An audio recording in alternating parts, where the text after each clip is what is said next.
Hey, beautiful soul. Welcome back or welcome in for another episode of Spirit Speakeasy. On this week's episode, we are going to be talking about haunting keepsakes, strange mourning tokens from the past. So in this episode, we're exploring some of the strangest and most intimate mourning or grieving rituals from the past that may even be considered taboo by today's standards, including Victorian post-mortem photography, hair jewelry, death masks, and even family hair wreaths that were displayed in the living room. So, these unusual forms of remembrance may seem eerie by today's standards, but they once held deep spiritual, emotional, and cultural meaning.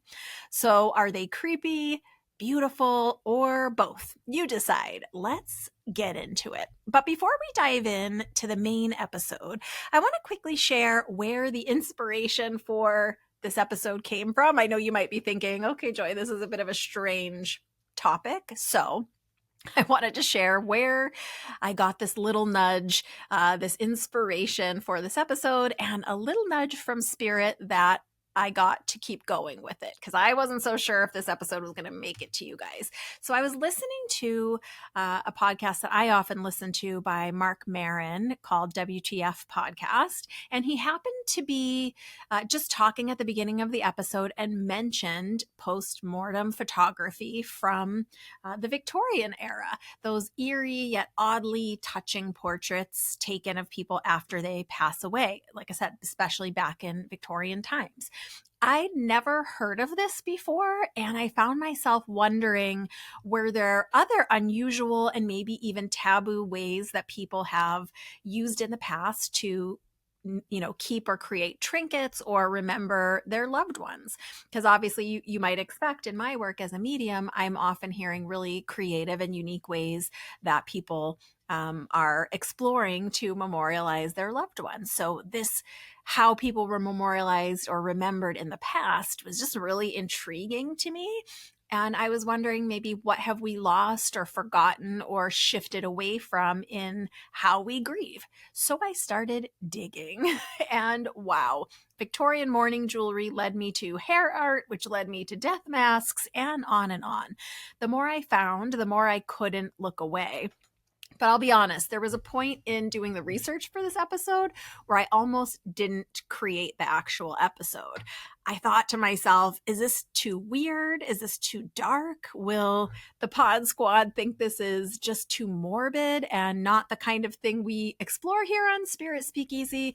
So I was sitting with it. I had been doing some research here in the office where I'm recording today, and I was driving the short drive home to my place. And as I was just pondering it, I kind of put the thoughts to my guides and was wondering, with my own heart and soul, should I be doing this episode or not? I really wasn't sure whether I should keep going or just let it be something I'd researched for myself quietly for my own information. And then, as often happens, Spirit stepped in. I was driving home, like I said, listening to a totally unrelated podcast called We Can Do Hard Things with Glennon Doyle, Abby Wambach, and Amanda Doyle. And their guest was the amazing, beautiful writer, Suleika Julad. They were talking about writing and life and creative process. But as they were starting into the episode, almost out of nowhere, Suleika Julad mentioned Victorian mourning jewelry just casually as they were talking about security blankets that like little kids use. And she mentioned this Victorian mourning jewelry that I had just been researching and asking, was this episode appropriate? In the intro of the episode, it wasn't even the focus of like what they were talking about. It's just something that came up. And in that moment, I knew that was my confirmation. That was my sign. You, this community, our pod squad are available for this conversation. So here we are exploring some of the strangest and most sacred ways people have honored their deceased loved ones and what they still might teach us about grief, memory, and connection. So let's get into it.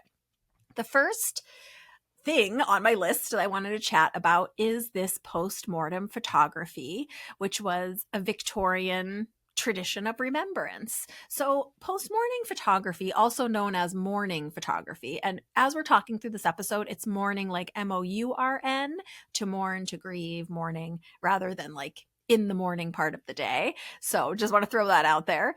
So mourning photography, or memorial portraiture, as it's sometimes called, was the practice of photographing the recently deceased, typically in like the 19th and early 20th century. This was especially common, I learned, during the Victorian era. So essentially like 1837 to like 1901-ish, and into the Edwardian era, with a strong presence in both Europe and North America.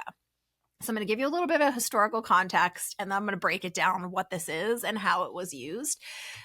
Originally, this practice began shortly after the invention of something called the daguerreotype in 1839. So what is I'm sure I'm saying this right, or wrong rather. What is a daguerreotype?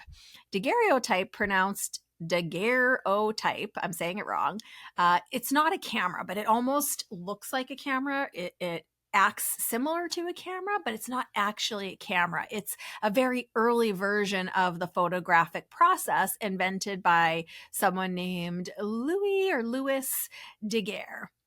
So that's why it is called the daguerreotype. So here's a quick breakdown of what this actually is. It's a produced single, highly detailed image on a silver-coated copper plate. So before they actually had film, they used these copper plates coated in silver, and this daguerreotype produced a single highly detailed image. The process required a very long exposure time and very still subjects. At this time, because of this long exposure for the image to be captured, many people didn't have photographs of living people because they couldn't stand or sit or be still long enough for this long shutter window exposure to capture the image. So because of this, it was the first widely used photographic method, and sparked the popularity of portrait photography, including this post-mortem photography. These images were often kept in decorative cases with velvet lining or tiny latches, treasured heirlooms from that time. And it was prevalently popular, I guess, in the mid to late 1800s and early 1900s. And for many families, this would be the only photograph ever taken of their loved one. Again, not only was it this long exposure process that made it hard for people to be still, but photography was still really expensive and rare. So a post-mortem image became a really special occasion photograph and an incredibly treasured keepsake. So what happens to this practice? As photography becomes more accessible and the culture around death changes, especially after World War I, the practice of this postmortem photography kind of fades from mainstream use. But I was still curious about it. So what I learned is that a lot of this postmortem photography, they would pose the person, the crossed over loved one, to appear as though they were sleeping. Especially, I learned, with infants who had crossed over or children, they were often posed for this photography to look as though they were peacefully sleeping. Sometimes, more for adults, they might be propped up using like posing stands, or sometimes they would even place them like seated amongst the family, like a family picture, that portrait that we might think of today, but they would prop up the recently deceased person amongst the family sometimes, or even sometimes they would make them appear alive using something called eye retouching on the photo. So after they created the photo, they would go back in and almost like paint on the eyes, sometimes for adults. Sometimes the deceased person was photographed with living siblings or spouses or parents, especially for kids, in the case when kids were crossed over. And another really common practice was for them to put objects on the person or in their hands or with them. It would be things typically like a rosary, like those prayer beads, rosary beads, or a Bible, or if it was a kid, it might be like a favorite toy might be included to really personalize the image and make it just feel even more specific to that person. And again, sometimes they would have the eyes closed, resting peacefully. Sometimes they would have the eyes open or go back in and retouch and paint the eyes open. And this was supposed to be kind of symbolizing the continued presence or life beyond the veil, living on the other side. So it was kind of to symbolize that was the reason that they decided these eyes needed to be open or repainted. So there is some cultural significance here. I came across this Latin term called memento mori, remember you must die. These photographs were seen as a way to process grief and not as macabre or dark or depressing. It was really honoring the soul and helping to preserve the memory for the family. So they really served a beautiful purpose, not a creepy or dark purpose like we might think of today. And especially in Catholic and Orthodox traditions, these images often had spiritual undertones. Sometimes they would position or put objects to kind of emphasize resurrection or continued connection with the soul. And really, in some communities, a formal post-mortem photo was a mark of respectability or devotion. So if you were of a status and an income bracket to be able to afford this, it really just was a sign of respect and a sign of devotion of the family and that you had a certain status. So it was really something that was quite common. And the thing I started wondering is, was this postmortem photography only for the wealthy? Because I could imagine that, not everyone maybe could access this. So what I learned is it's not exclusively for the wealthy, but especially in those early days, it was more accessible, I guess, by the wealthy. And then as time went on into the 19th century, as it progressed, I think this was available to more people. So it seemed like in the early years of this, which would have been like 1840s and 50s, when the daguerreotypes first emerged, yeah, they were relatively expensive and mostly common among upper and middle class, which back then would have been quite wealthy.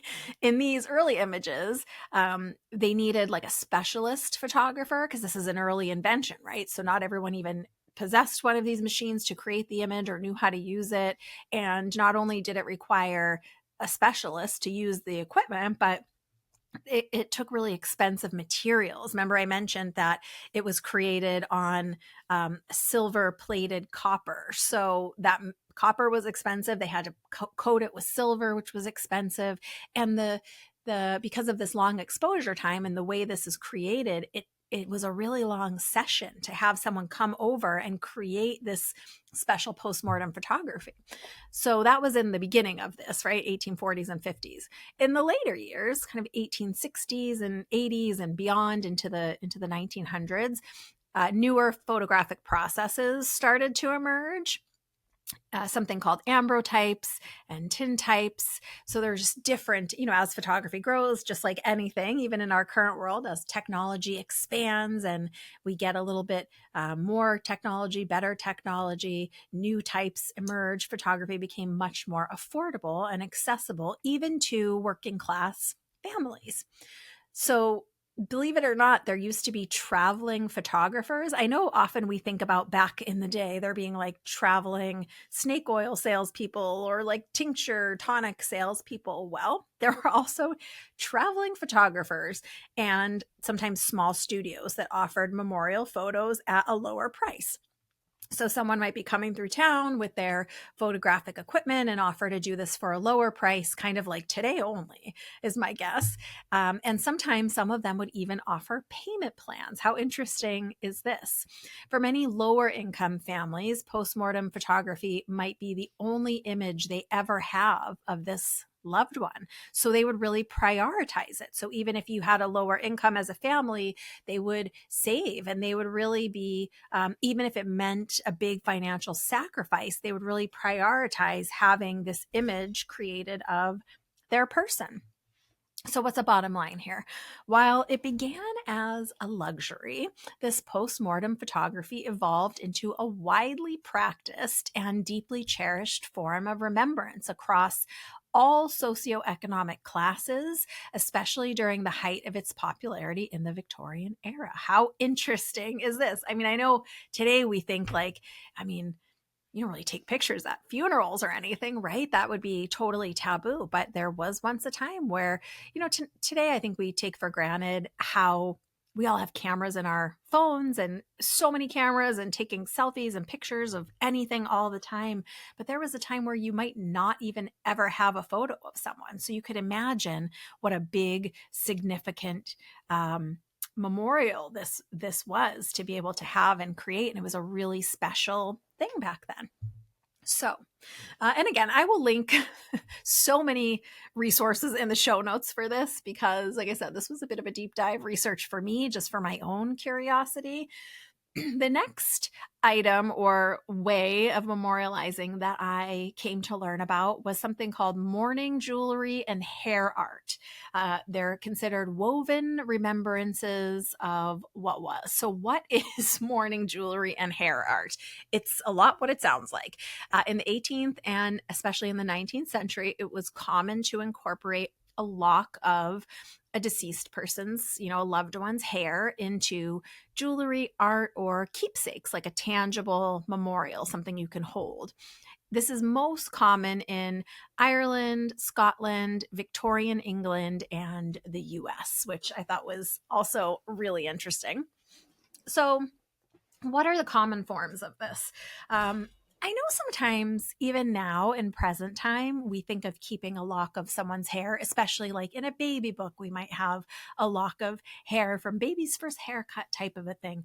But I don't know really many people that, I know a few people that do, but I don't know many people that think of taking hair from a crossed over loved one before they are cremated or buried or prepared for the next part.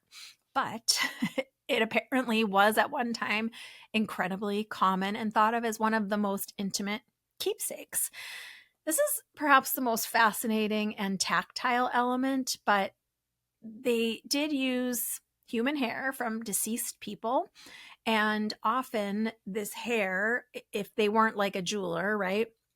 This hair was very commonly taken, braided, or even woven, or maybe artistically shaped into things like flowers, hearts, really decorative special knots, or even wreaths, like the kind you might put for a holiday or springtime on your front door, like a wreath. It was often these items were taken and placed under like a cloche, like a glass topper, just to kind of keep them safe. So sometimes they were set under glass containers. Sometimes they were set into glass lockets or rings or like a pin, a brooch, or like a pendant of some kind. And for people who had the means to do even more elaborate things, hair was used to create bracelets, sometimes chains like necklaces, or even they would use the hair and make frames, and they would frame art, like wall art, art to hang on the wall with a frame made out of a loved one's hair, which I know seems really taboo by today's standard, but I just thought this was so interesting. And for some people, I guess if you had enough hair, maybe there were these things, hair wreaths, which is just what it sounds like. They often will put them in a shadow box, kind of like a raised framed box, but they would make a wreath or a ring out of hair, and they would incorporate, sometimes in some traditions, hair of many family members over time, so kind of like a family tree or a lineage made into a wreath with hair. So they would, over the generations, they would collect hair from each loved one that crossed over, and they would be incorporated or braided into this family piece of art, this family heirloom. Okay, why hair? So that might be one of the first questions you have. It was one of the first questions I had. Well, as we know, hair doesn't decay in the same way that other things do. So it became more than just a way of remembering. It became more than just a tangible item or tangible part of that person, it became a symbol of immortality and eternal love. It provided a physical, tangible, touchable link to the loved one, especially meaningful in times of long mourning. So they really thought of hair as equaling the meaning of eternal. Because hair doesn't break down and decay, it's really a lasting part of the loved one, physical and symbolically. So there's this connection in this practice between um, the person that they love and moving beyond death. So touching or wearing the person's hair kept their memory literally close to someone's body, right? Okay. I know this might seem odd, but we're going to go even deeper into it. So, it was one of the customs of the time. It was part of mourning etiquette, especially in Victorian society. People were encouraged to use visual displays of grief and mourning, and hair art was both emotionally significant and fashionable, which I know sounds really strange by today's standards. Did you know that Queen Victoria herself wore mourning jewelry with Prince Albert's hair after his passing? I did not know this. The practice was especially common in England and America from the 1800s to the early 1900s. And I'm sure you're not surprised to learn this, but entire businesses were created that specialized in mourning jewelry. And they were called mourning jewelers who handcrafted these intimate keepsakes. Of course, I'm sure some of them were handcrafted by the families themselves, but in true entrepreneurial spirit, some people felt like, oh, I could provide this service for others, and made businesses where they were hair specific jewelers. So there are some common forms of this mourning jewelry. There were things like rings, as you might imagine, and they often engraved the rings with the loved one's name, or perhaps their angel date is what we call it now, their death date, their crossing date. Some contained miniature portraits, or like a miniature portrait of the person inside the ring, or hair inside the ring. They also would sometimes use lockets or pendants. I think everyone knows what a locket is. I don't see them very often, but it's like a pendant that opens. So lockets would contain a little lock of hair, or sometimes a tiny photograph or a tiny memorial drawing of the person, or even a little inscription in memory of. They also made brooches, which is like a decorative pin that people would wear. And they actually would form the hair into shapes like a tree, particularly a weeping willow, which, if you don't know what that is, that's my favorite tree. It's the tree that has the branches that kind of hang down. They're really beautiful. So sometimes they would take the hair and form it into the shape of a weeping willow tree, or even an urn, like shape it into the shape of a vessel, an urn. And they would actually pin the hair on to themselves like a brooch. So the actual hair itself would become the brooch. They would make bracelets and necklaces. And this would be more like it really intricately woven hair to be used as the entire chain itself, not just as like a centerpiece, not just as like something hanging off the chain, but they would actually braid the hair to make the bracelet or the necklace itself. Uh, there were some other types of symbology for mourning jewelry. Victorian pieces often use deeply coded symbols. So even when they used a symbol instead of like a photograph or a date, the symbols had meaning and representation in Victorian time. So they used urns a lot. I know today we really think of urns as like what you would put someone's cremains in, but they used actually the shape of the urn either in art or in this jewelry a lot. And the urn really was thought to symbolize the soul's vessel. So in this context, urns and mourning jewelry are symbolic, not functional. So it's not like they're making a tiny urn and putting ashes in there. They're just using the shape or the image of the urn to represent the vessel for the soul that would take them into the afterlife. They used them in tiny decorative motifs and often engraved them or sculpted them into rings and brooches and lockets. So while you might do one with hair, you could also just do one in the shape of an urn, and that would also be considered mourning jewelry. They used the weeping willow tree a lot because it represented sorrow and mourning. They actually used skulls quite frequently in artistry, or the image of an hourglass, which both of those symbolize mortality and time. They used eyes, so they used them in the jewelry, sculpted or carved, and the eyes, sometimes called lover's eyes in little miniature form, they really represented eternal watchfulness or eternal love, like that one is that person's eternally watching over you, or like the love is eternal, with the eyes. If you see snakes in a circle, so kind of like a snake swallowing its own tail, that symbolizes eternity. It can also symbolize life, death, and rebirth. So they would often use that in mourning jewelry. Sometimes they used black enamel or something called jet, which is like a fossilized dark wood. And this symbolized being solemn and being in grief and mourning. So it's really interesting that not only do they use symbolic ingredients, right, the hair itself, but they're often using symbolic carvings and images to represent these different aspects of mourning. And some of them were made from this jet material that I mentioned, which is like a fossilized wood. They really prized that for its color. It came in this really like deep matte black that they would use for a lot of this jewelry. They would sometimes use onyx or black enamel, which I think most of you know onyx is a black gemstone. Gold was often used. This might either be 14 or 18 karat gold, or it might just be gold tone and symbolized with black accents. They often used glass in these pieces of jewelry, especially for sealing in hair. So putting hair under the glass, or like pouring the glass over the hair to really just seal it in there and keep it. Occasionally, back then, they used ivory, which we don't use today. They sometimes used seed pearls, which are pearls that are more in the shape of a seed, more of an oval shape. And they use these to symbolically represent tears. Or they sometimes also used bog oak, especially in Irish pieces.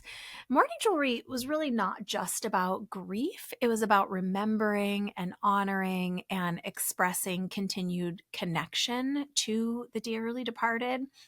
And it actually followed strict mourning etiquette. Leave it to our lovely British friends to have etiquette for everything.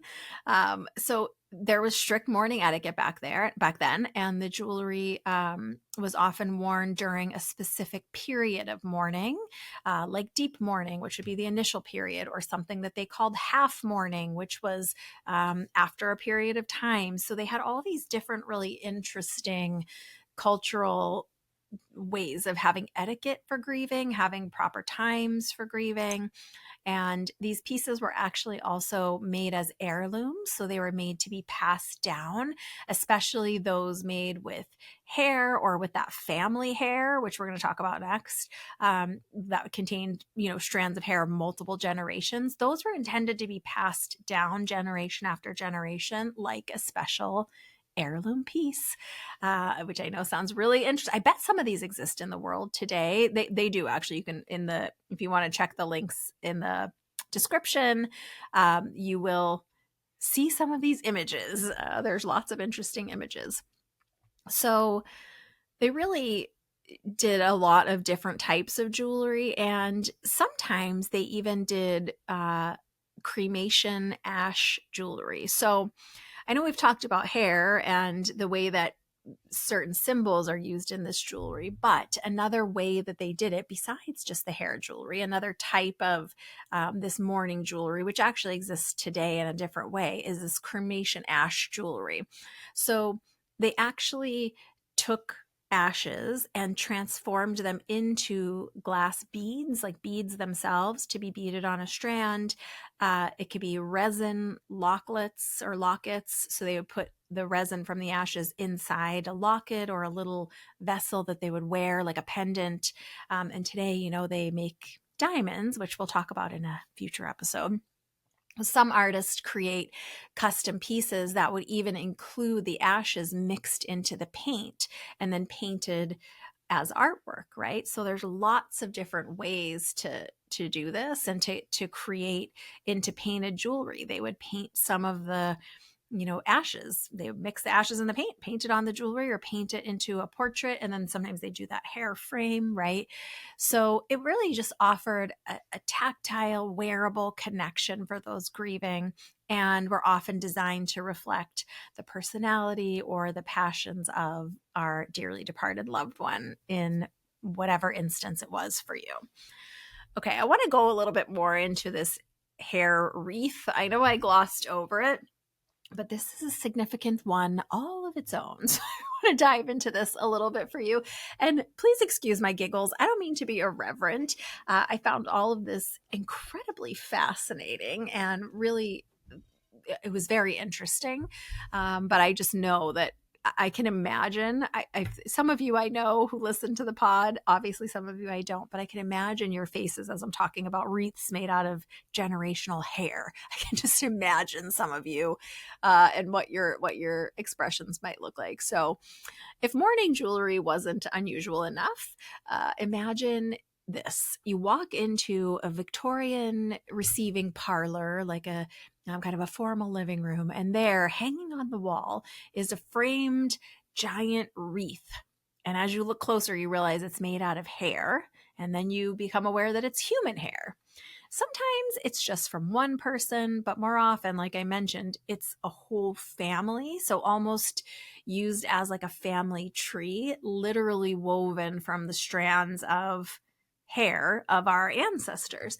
And sometimes they would actually also use hair of living people, like if they wanted to just incorporate them into this family tree, this family wreath.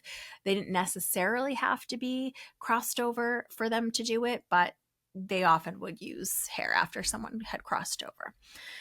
So what were these hair wreaths? Hair wreaths are large, intricate wall hangings made from braided, looped, or even sometimes flower-shaped loops of human hair. Usually they mounted them on velvet or some sort of parchment paper and then framed and put glass on top, so like a framed piece of art. But here's the twist. They weren't always just from the deceased, as I mentioned. Many were made from the hair of multiple family members, both alive and passed on. And they even carefully labeled and arranged the different parts of hair like branches sometimes. So almost like making the portrait, the picture itself into an actual shape of a tree. And then they would label the branches with each person's hair so they could identify who it belonged to. Almost like scrapbooking, but with hair. Most common shapes were, like I said, this tree. Often a common shape was a horseshoe pointing upwards towards heaven, symbolizing the cycle of life. Other designs often included symbolic forms, again, like willow tree branches, roses, forget-me-nots, all made from hair.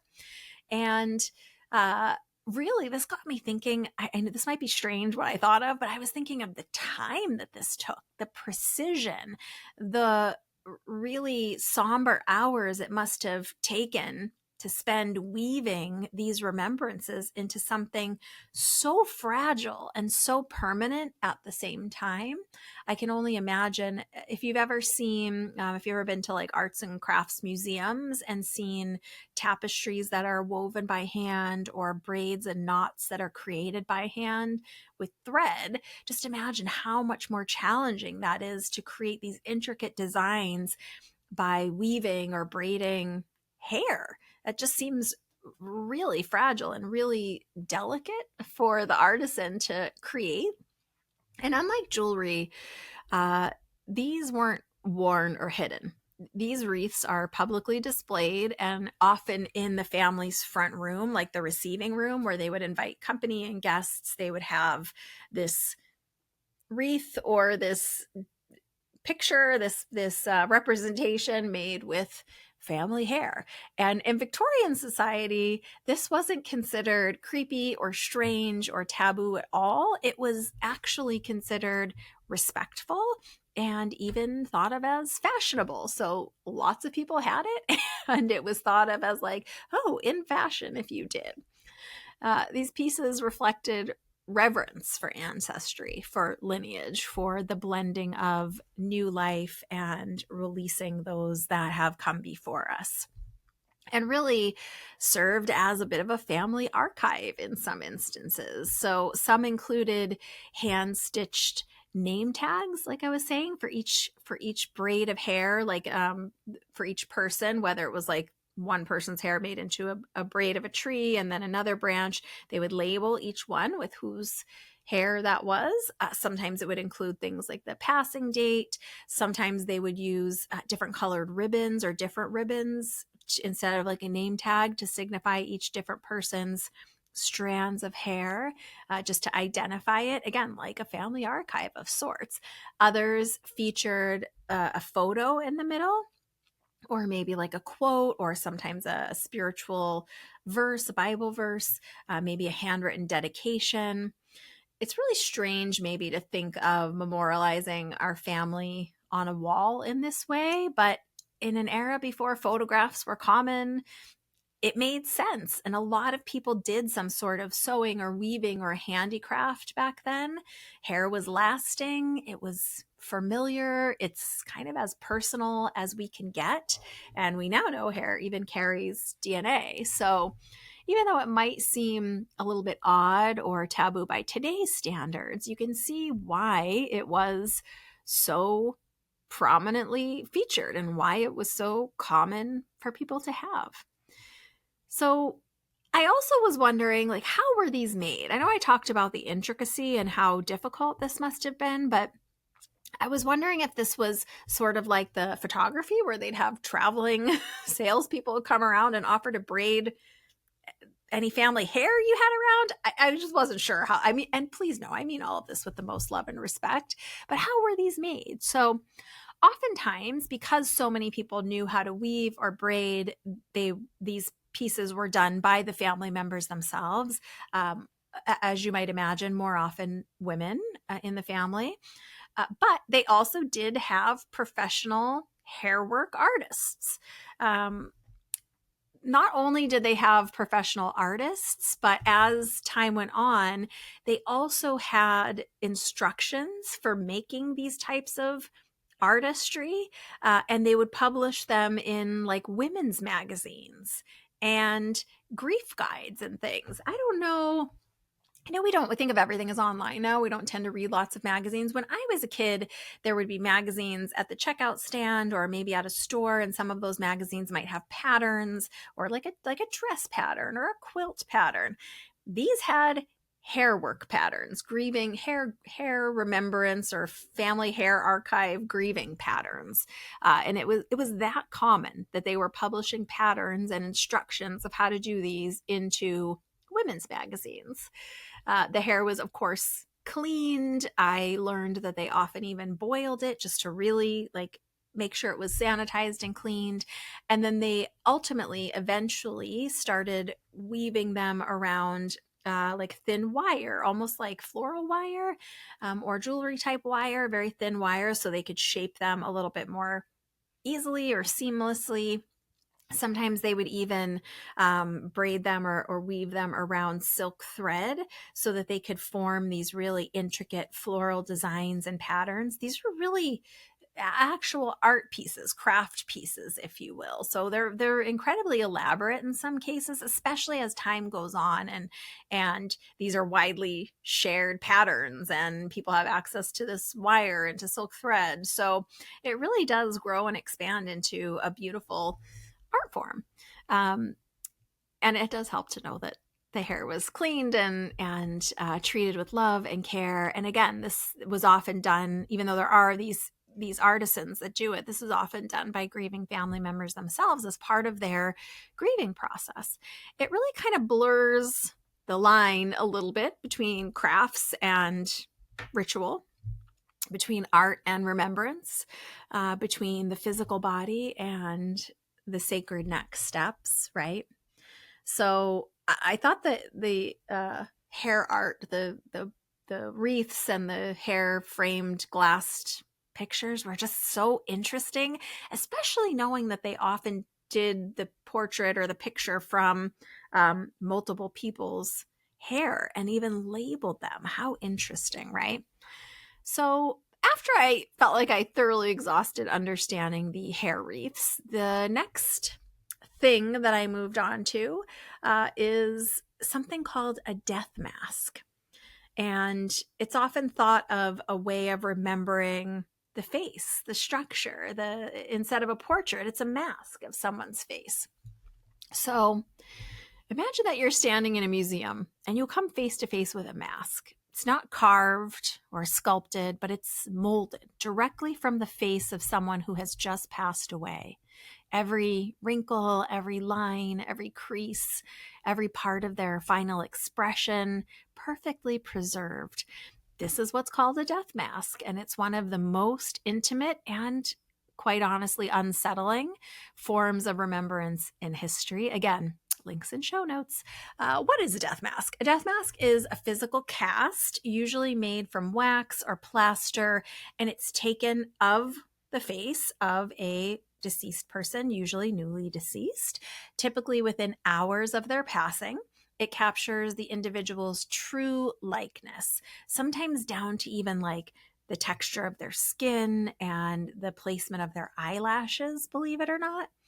What strikes me about death masks is how deeply personal they are. You're not just remembering someone or having like a photograph of them or a lock of their hair. You're literally preserving their face, not just a portrait or a photograph, not a painting, but actually them as they were in that final moment of stillness.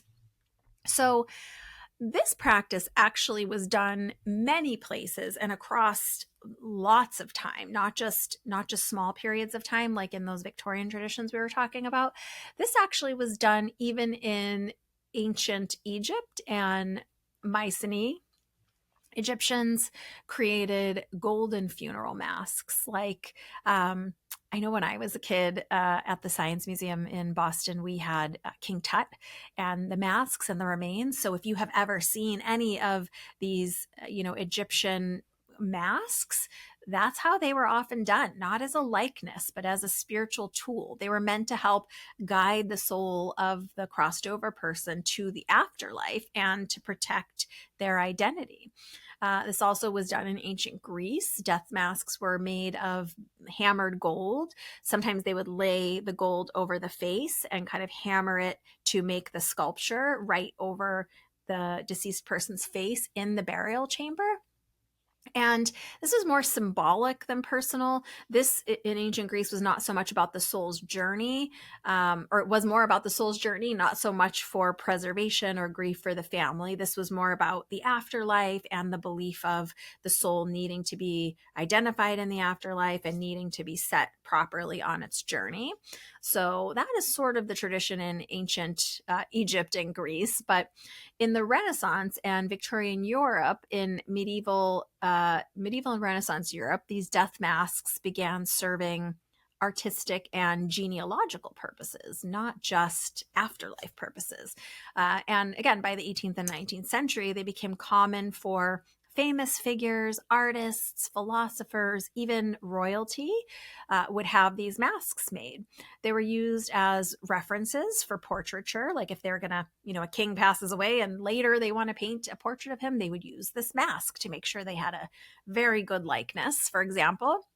And they would use them for not just to paint a portrait, but to do a sculpture. And in some cases, they would even use these masks for scientific study. How interesting, right?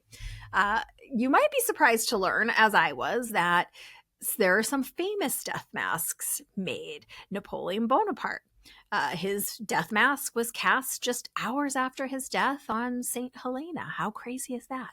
Ludwig van Beethoven in 1827. There's a mask of him. His mask is still studied and displayed today, revealing lots of stress lines in his later years, it is said. Dante Alighieri, this one's debated. There is a death mask on display in Florence that claims to be his death mask, although there's an argument among the historians about the authenticity of this mask. Abraham Lincoln has one of these masks. His actually is a little different because while this is commonly known as a death mask, Abraham Lincoln's is actually a life mask because it was taken during his presidency. It was used after his assassination to memorialize him and to make sculptures and paintings like we were talking about, but it was actually done while he was still living before his passing. These weren't just historical records. These are also tools for connection, literally physical traces of human beings' final moments, their physical body's final moments on Earth. So sometimes they're made for artistic accuracy, right? Like we were talking about, to be used at some future point by sculptors and painters and to create busts and portraits and likenesses of important people. Sometimes they were used for ancestral lineage. Families often kept these types of masks as heirlooms, and they'd be passed down with reverence and respect and love. Sometimes these masks were made for scientific inquiry during the rise of more of this scientific movement, right? Masks were collected to study intellectual traits, things like skull shape and feature shape were studied as part of scientific inquiry. And sometimes, of course, they were made for emotional memory, and maybe even above all, they were made to remember someone deeply and physically, even after time had faded the memory of them in our mind. We would have these masks to hang on to. There's something kind of eerie and beautiful about a practice like this. It reminds me of the line between honoring the physical form and clinging to it. Is it a way to find comfort? Is it a way to control future likenesses? Is it a little bit of both?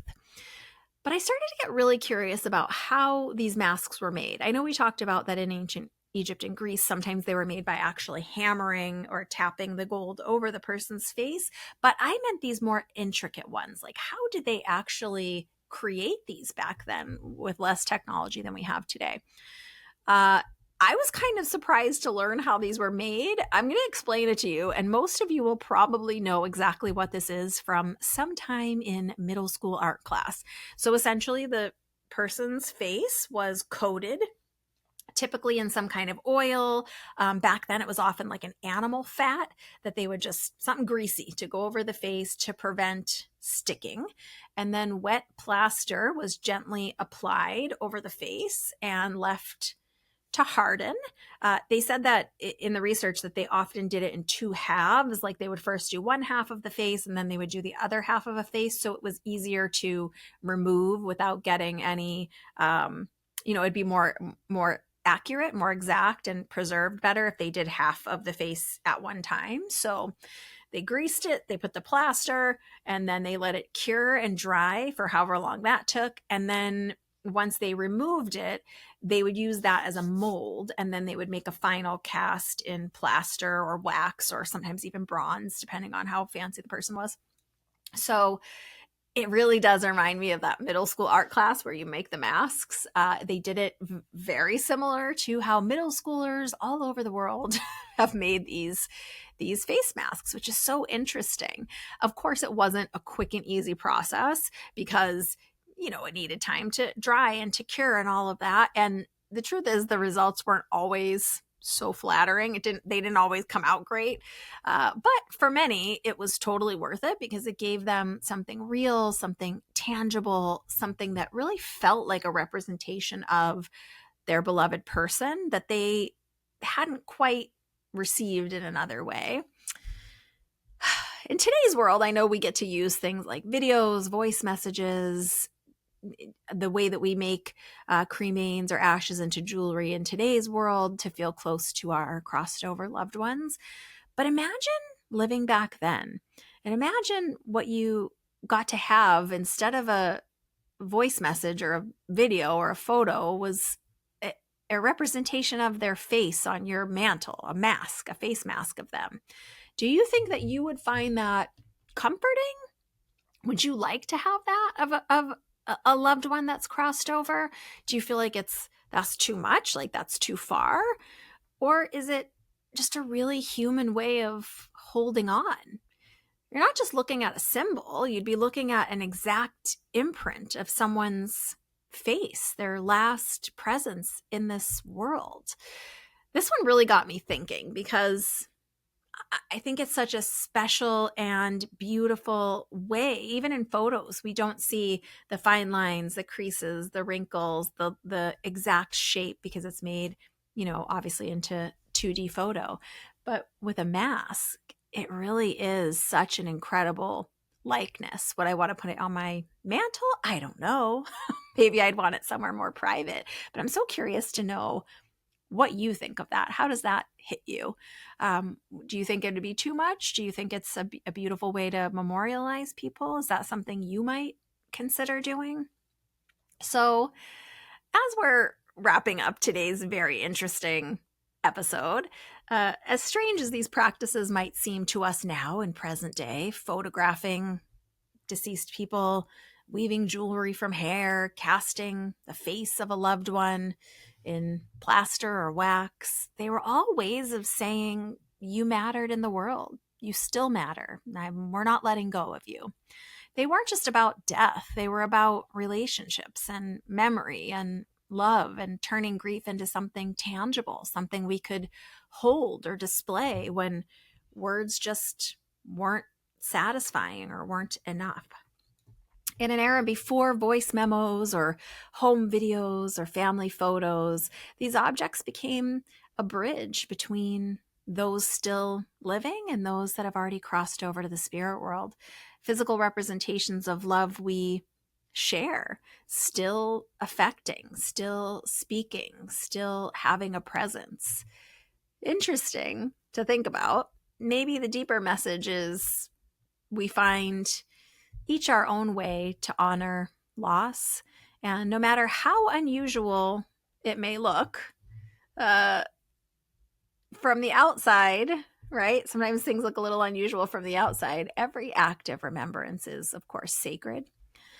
If this episode made you think or stirred something in you or offended you a little bit or made you a little curious, emotional, or even uncomfortable, I hope that you will share it with someone who understands or someone willing to have these conversations, someone who also carries some grief with them, maybe someone who is also navigating their own journey, someone who also carries memories they want to hold on to. And if you're navigating your own grief, you're not alone. There's nothing strange about wanting to remember someone, wanting to hold parts of them close to us. Nothing unusual about that, right? Even though we might do it a little differently in present day than in olden day. So thank you for listening to this very unusual episode of Spirit Speakeasy, this maybe macabre, maybe taboo topic, but I hope you enjoyed it. Until next time, take care of your heart, trust the sacred ways that it remembers. I'm sending you big hugs and lots of love. Bye for now from inside Spirit Speakeasy.